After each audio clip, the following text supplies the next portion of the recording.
আপনার রত্নটি কত সুন্দর, কত চকচকে, কত পরিষ্কার, তার চাইতেও গুরুত্বপূর্ণ হলো আপনার রত্নটি কতটা বিশুদ্ধ, অর্থাৎ সেটি আনহিটেড আনট্রিটেড কি না। আমরা অনেক সময় রত্ন কিনতে গিয়ে বিভিন্ন রত্নের মধ্যে আমরা বিভিন্ন রকম দাগ দেখতে পাই, অর্থাৎ যেগুলোকে আমাদের জেমোলজিক্যাল ভাষায় বলা হয় ইনক্লুশনস। যে কোনো প্রাকৃতিক রত্নের মধ্যে এই জাতীয় ইনক্লুশনস অর্থাৎ দাগ থাকবেই, এটা খুব স্বাভাবিক।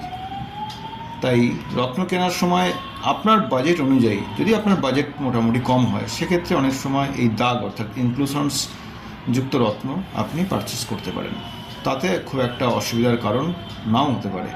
কিন্তু আপনি যদি একটি ট্রিটেড বা হিটেড রত্ন আপনি কিনে ফেলেন, সেক্ষেত্রে সেটি কিন্তু আপনার কাজের জন্য একেবারেই উপযুক্ত হবে না।